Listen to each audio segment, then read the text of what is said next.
ಮತ್ತೆ ಈ ಮಕ್ಕಳು ಇದನ್ನ ಹೇಳೋದು ಒಂದು ಉತ್ತಮವಾದಂಥ ಮಾತುಗಳು. ಬಸವಣ್ಣವರು 7 ತತ್ವಗಳನ್ನು ನಮಗೆ ಹಾಕೊಟ್ಟಿದ್ದಾರೆ. 7 ತತ್ವಗಳು: ಕಳ ಬೇಡ, ಹೊಲ ಬೇಡ, ಹುಸಿಯ ನುಡಿಯಲು ಬೇಡ, ತನ್ನ ಬಣ್ಣಿಸಬೇಡ, ಇದಿರ ಹಳಿಯಲು ಬೇಡ, ಇದೇ ಅಂತರಂಗ ಶುದ್ಧಿ, ಇದೇ ಬಹಿರಂಗ ಶುದ್ಧಿ. ಎಷ್ಟು ಚೆನ್ನಾಗಿ ಹೇಳಿದ್ದಾರೆ. ಇಂಥ ಒಂದು ಒಳ್ಳೆಯ ಗುಣಗಳನ್ನ 7 ತತ್ವಗಳನ್ನ ಕೊಟ್ಟಿದ್ದಾರೆ. 7ರಲ್ಲಿ ಒಂದಾದ್ರೂ ನಾವು ಪಾಲನೆ ಮಾಡ್ತಾ ಇದ್ದೀವಾ? ಖಂಡಿತ ಇಲ್ಲ. ಇದಕ್ಕೆ ಹಲವಾರು ಕಾರಣ ಇದೆ. ನಾವು ಬೆಳೆದಂತ ಪರಿಸರ, ನಮ್ಮ ತಂದೆ ತಾಯಿಗಳು ಹೇಳ್ಕೊಟ್ಟಂತ ರೀತಿ ನೀತಿ, ನಾವಿರುವಂತ ನೆರೆ ಹೊರೆ ಹಾಗೇ ಇರುತ್ತೆ. ಅದನ್ನ ಮೀರಿದಾಗ ನಾವು ಕೂಡ ಅವಮಾನಕ್ಕೆ ಒಳಗಾಗಬೇಕಾಗತ್ತೆ. ಇದನ್ನ ಎದುರಿಸಿ ನಿಲ್ಲುವಂತ ಶಕ್ತಿ ಕೆಲವು ಜನಗಳಿಗೆ ಮಾತ್ರ ಬಂದಿದೆ.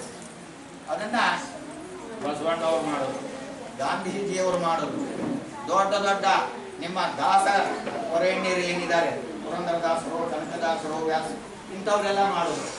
ಆದರೆ ತಳಮಟ್ಟದಲ್ಲಿ ತಿದ್ದೋದಕ್ಕೆ ಇವತ್ತಿಗೂ ಸಾಧ್ಯ ಆಗಿಲ್ಲ. ಇನ್ನ ಅಂತ ಮಹಾತ್ಮರು ಮತ್ತೆ ಹುಟ್ಟು ಬರಬೇಕು ಏನೋ ಗೊತ್ತಿಲ್ಲ.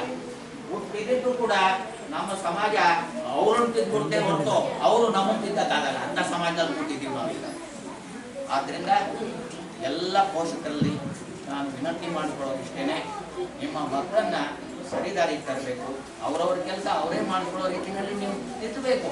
ನೋಡಿ, ಮಕ್ಕಳು ಬಂದು ಸ್ಕೂಲಿಂದ ಬರ್ತಿದ್ದಂಗೆನೆ ಲಂಚ್ ಬಾಕ್ಸೇ ಒಂದ್ ಕಡೆ ಎಷ್ಟು ಬಿಡ್ತಾರೆ, ಪುಸ್ತಕಗಳೇ ಒಂದ್ ಕಡೆ ಎಷ್ಟು ಬಿಡ್ತಾರೆ, ಅವರು ಚಪ್ಪಲಿಗಳೇ ಒಂದ್ ಕಡೆ ಬಿಟ್ಬಿಡ್ತಾರೆ. ಅವ್ರಿಗೆ ನೀವು ಇವತ್ತಿಂದ ಕಲಿಸ್ಬೇಕು. ಚಪ್ಪಲಿಗಳನ್ನ ಇಲ್ಲೇ ಬಿಡಬೇಕು, ಇದೇ ಸ್ಟ್ಯಾಂಡ್ನಾಗ ಇಡಬೇಕು, ಪುಸ್ತಕಗಳನ್ನ ಹೀಗೆ ಕ್ರಮವಾಗಿ ಇಟ್ಕೋಬೇಕು. ಇದನ್ನೆಲ್ಲ ಈಗಲಿಂದ ಕಲಿಸ್ಬೇಕು, ಚಿಕ್ಕಂದಿಂದ ಕಲಿಸ್ಬೇಕು. ಚಿಕ್ಕಂದಿನ ವಿದ್ಯೆ ಪರವು ಚೂಡಾರತ್ನ. ಚಿಕ್ಕನ್ನಲ್ಲಿ ಏನ್ ಕಲಿಸ್ತೀರಿ ಅದು ಕಡೆಯವರೆಗೂ ಇರುತ್ತೆ. 3 ವರ್ಷದಲ್ಲಿ ಕಲಿಸಿದ್ದು 100 ವರ್ಷದ ತನಕ. 3 ವರ್ಷದಲ್ಲಿ ಮಕ್ಕಳಿಗೆ ಏನ್ ಕಲಿಸ್ತೀರಿ ಅದು 100 ವರ್ಷದ ತನಕ ಆಗುತ್ತೆ. ಇದನ್ನ ನಾನು ನಿಮ್ಮಲ್ಲಿ ಅರಿಕೆ ಮಾಡಿಕೊಳ್ತಾ, ನಿಮ್ಮ ಮಕ್ಕಳನ್ನ ಸರಿದಾರಿಗೆ, ಒಳ್ಳೆ ದಾರಿಗೆ, ಉತ್ತಮ ಪ್ರಜೆಗಳನ್ನಾಗಿ ನಮ್ಮ ಭವ್ಯ ಭಾರತ ನಿರ್ಮಾಣಕ್ಕೆ ಹೇಗೆ ಮಹನೀಯರುಗಳು ದುಡಿದ್ರೋ ಅಂತಹ ವ್ಯಕ್ತಿಗಳನ್ನಾಗಿ ನಿಮ್ಮ ಮಕ್ಕಳನ್ನ ಮಾಡಬೇಕು ಅಂತ ಕೇಳ್ಕೊತಾ ನನ್ನ ಮಾತನ್ನು ಮುಗಿಸ್ತಾ ಇದ್ದೀನಿ.